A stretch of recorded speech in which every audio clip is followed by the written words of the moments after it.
All right, well, thanks for joining us, everyone. I'm Ann Watts with the Department of Local Affairs, Division of Housing. And just a couple of comments on who we are. Department of Local Affairs is effectively the state of Colorado's Community Development Department. We really run a wide variety of different programs that are all aimed at strengthening Colorado communities, supporting local governments, supporting property tax assessors. The state demographer is part of our department. And then, of course, the division that Naomi and I work for is the Division of Housing, and we work on pretty much anything you can think of that has to do with affordable housing. We will touch in some way, shape, or form. So happy, in the future to entertain any questions. If folks want to reach out, I can certainly help put you in touch with the right person if you have any questions about housing, affordable housing, accessible housing, always a hot topic. But here today we're specifically wanting to talk about this fairly new program, the Home Modification Tax Credit, and we're really excited about being able to offer this. And my keyboard commands are not working. Maybe try to get back to it. Oh, how do we go? Previous. There we go. That's our first slide, right? Yeah. All right. So in the last legislative session, just over a year ago, the state legislature passed a bill allowing Coloradans to claim a state income tax credit against their own personal income taxes for up to $5,000 of basically home modifications to make your home more accessible. So it's for improving accessibility or visitability or allowing people to age in place, pretty much all of the above. If you have any kind of disability or illness or impairment and need to make your home more accessible so that you can live independently, then we can help you with that. The credit's available starting this tax year, 2019, through 2023. It'll sunset after that first 5-year period. So hopefully if we can be successful in the program, we're going to keep it going past that. But that's where we are as of today. This is not a Medicaid program. It's not a Division of Housing program in the sense that we fund it. We don't actually help. We're not, unfortunately, able to help anyone actually pay for the improvements up front. But what it is if you make those improvements and you get them qualified, we agree that they're qualified for the program, you can get a credit against your state income taxes that you can take. Nope, I keep doing that. Sorry about that. Okay. So to qualify, you have to be a state income taxpayer, obviously. You have to have that tax liability. You have to have a disability, illness, or impairment. Or, starting August 2nd, have a spouse or a dependent with a disability, illness, or impairment. And let me just say about the August 2nd, the original legislation didn't anticipate the spouse or dependent issue. It was kind of an oversight. I really don't think it was intentional in any way, shape, or form, but we got that clarified in the 2019 session. And so that'll take effect in really just a few weeks. So the next criteria is that you live in the residence that's going to be modified, and that your annual family income is at or below $150,000. And that actually will be indexed to inflation, so that will creep up every year a little bit based on the CPI, or the Consumer Price Index. The other great thing about this program is that it can be used by renters as well as homeowners. So the home being modified does need to exist before the work begins. We're not contemplating using this to help folks in the new construction of a home. The home needs to be currently occupied by the taxpayer and the person with the disability, illness, or impairment for which the modification is designed. And of course, it needs to be in Colorado. So this is primarily language right out of the first three bullets anyways, right out of the statute. The modifications have to be necessary to ensure the health, welfare, or safety of that person with a disability. It needs to increase the visitability, accessibility, allow for aging in place. Those are or statements, of course. And it needs to be required. It needs to be related somehow to that person's illness, impairment, or disability. In addition to what it says in the statute, after our many stakeholder meetings that we held to try to develop the program, we agreed that we would apply the Division of Housing's home modification construction specifications.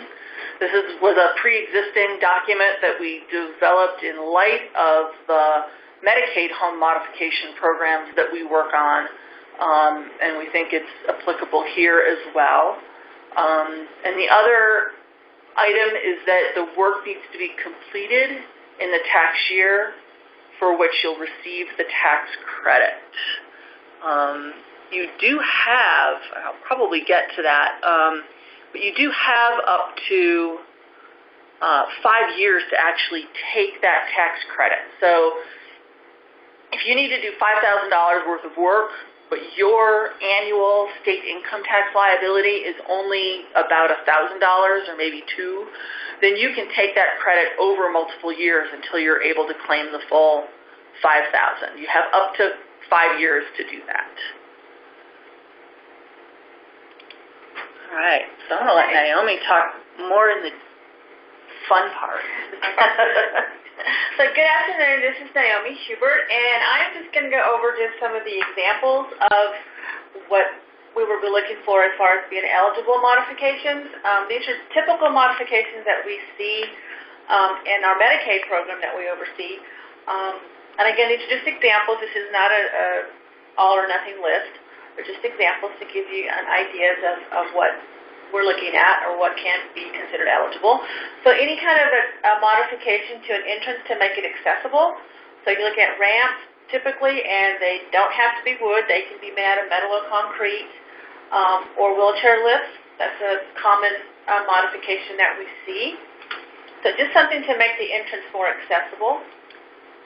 Also accessible bathrooms, which could include a bunch of different things. Accessible showers, grab bars, the accessible sinks, single lever faucets, just pretty much anything in the bathroom that's going to make it easier for someone to use. And accessible kitchens, you can lower the counters, you can put in pull out shelving, again, faucets that are more accessible, you can take out the base cabinets to have wheelchair access, so there's a lot of different things that you can do that would make your kitchen a little more usable and accessible. Other examples would be stair glides. Here in Colorado, there are a lot of steps in people's houses. Basements are a big thing, so you may need access down to a basement. So we do see a lot of stair glides, and also ceiling track systems would be something that would be eligible to help you get around in your home as well.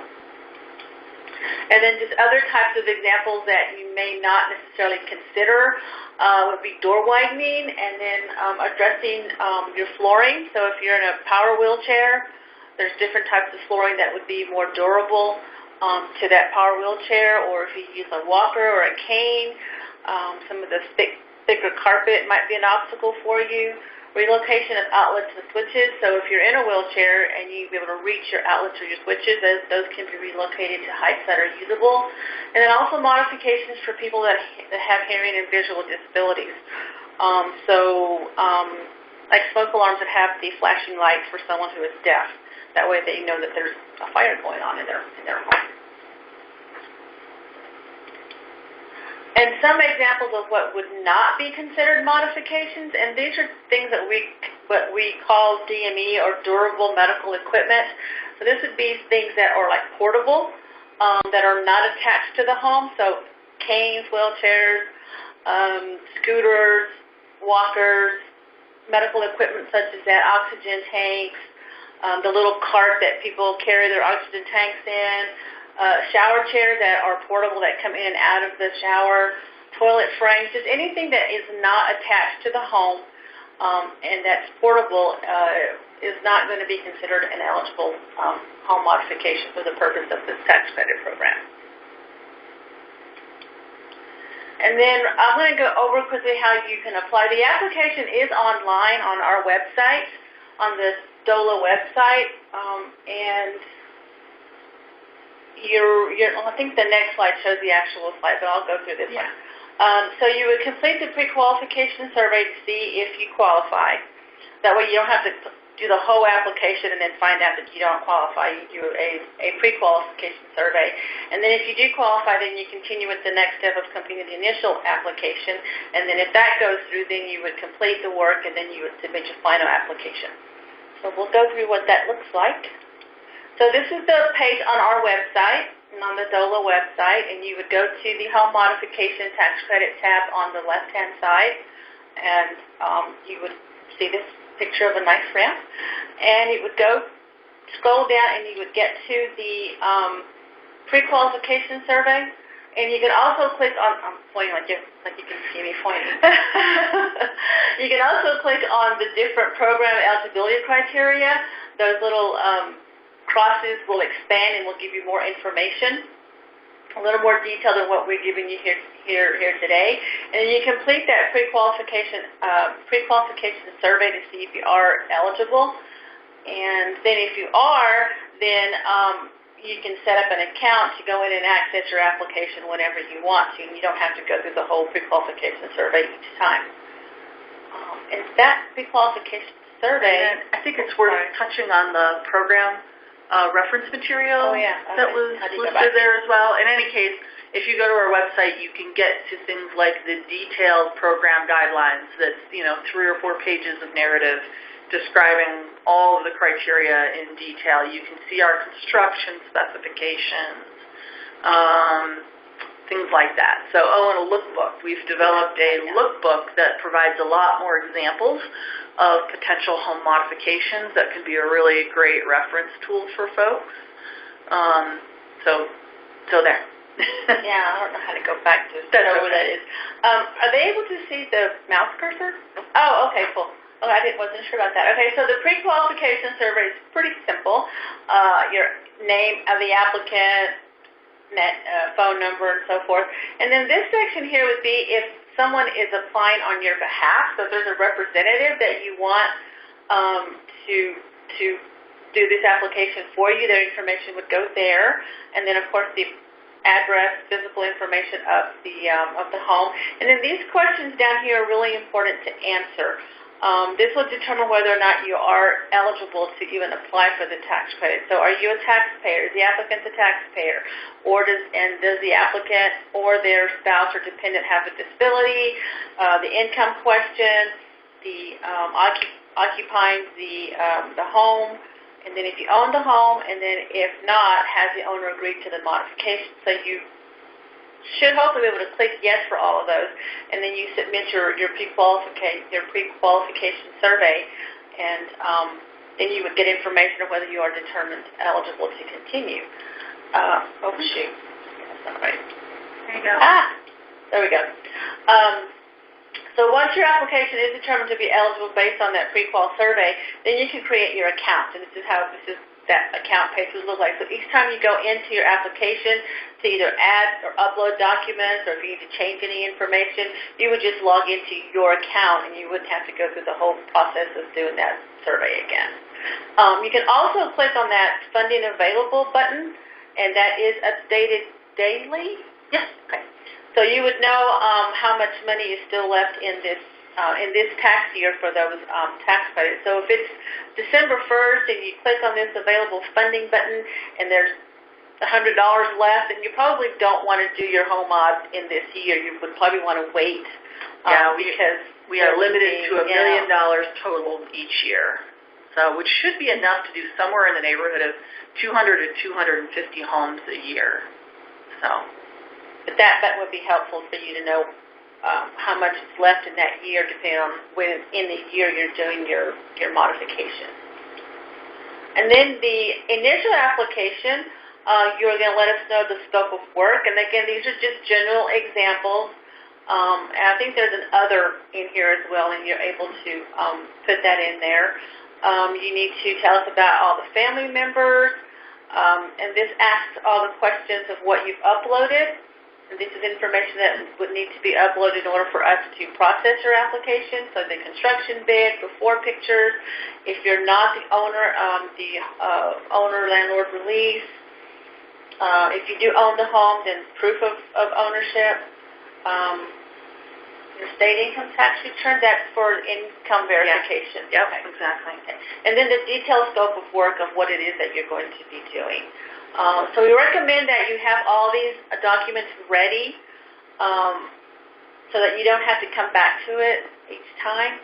I think one of the, this is done online, and you get automatic emails every time you go into your application and you do something to it. So if you don't want to get a bunch of emails, then you can just have all your information ready and then just submit it all at one time.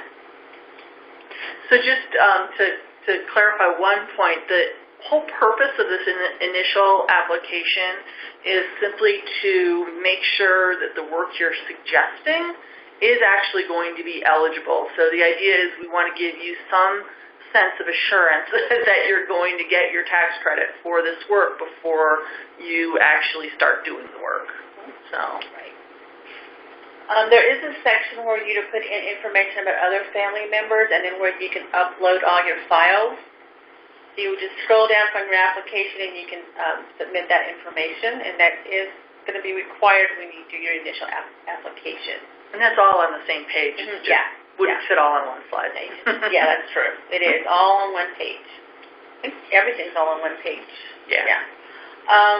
An example of what that new family member information page looks like and the information you need to submit. We do need Social Security numbers because this is a tax credit, and the information does get submitted to the Division of Revenue, so that is information that is going to be needed. And so for each family member, you would complete this with this section. And then, I'm sorry, I'm going to ask the question, because I noticed the applicant checkbox, that's intended to be the, basically the head of household or the person who's at the top of that, the taxpayer. Yeah. Okay. And then the final application, and then once you submit your initial application and we say, yes, this is going to be approved, you can go ahead and build your ramp or install your stair glide. Then once you do the work, then you would need to provide us with that information after pictures to show that you've done it. If the work required to be permitted, or then you would need to provide that information, invoices, receipts, and then if you hired a contractor, their proof of license that they are a licensed contractor to be able to do all that work. And then you certify that it's done, and then you submit your final application, and then it's at that time that we will review that and determine, yes, you get your tax credit, and at that time you get an actual certificate that you would have to attach to your income tax return when you file your taxes. So, did I miss something? And then the contact person for this particular program is Anthony Page, and there's his email address and phone number on that slide. He is the one that kind of does the day-to-day oversight of this tax credit program. If you have any questions, he's the best place to start. So, and at each step of this process, we are reviewing the information that you provide us. So that way, like Ann said, you can feel confident that you're doing the right thing and you're following the right processes, and will get your tax credit. So I think that is it. So please let us know what questions you have. That went quick for our presentation. Let me unmute. But then you with. Hello, you are all unmuted. Does anyone have a question? Yes, quick question. Can this be used retroactively for work that was completed prior to being approved? If the work was completed in 2019, we could consider it. We can take a look at it. Yeah. Great, thank you.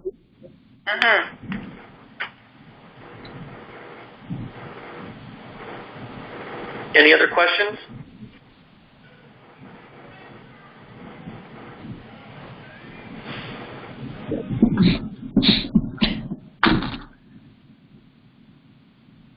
I think one of the things I wanted to maybe put a little extra emphasis on. Okay, since I imagine most of the people on this webinar are people who work for service organizations,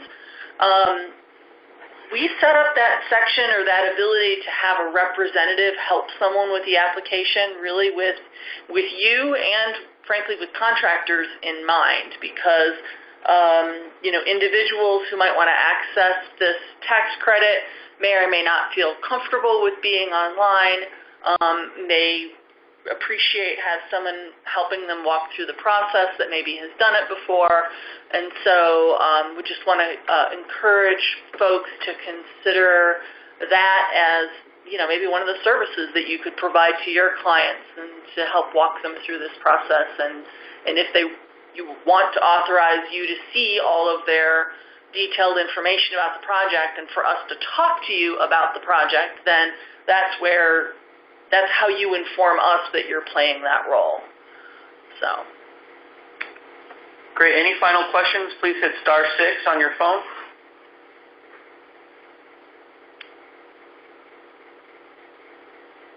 All right, we will have this PowerPoint presentation and this video posted hopefully later today on the Alliance website. We will also send out to everyone who attended and incorporate it into our A-Team News on Monday. If you have further questions, please let me know. There's also Anthony Page's contact information right there on this last slide. But Anne and Naomi, thank you for coming over and presenting for us today. Thank you. All right. Glad to do it.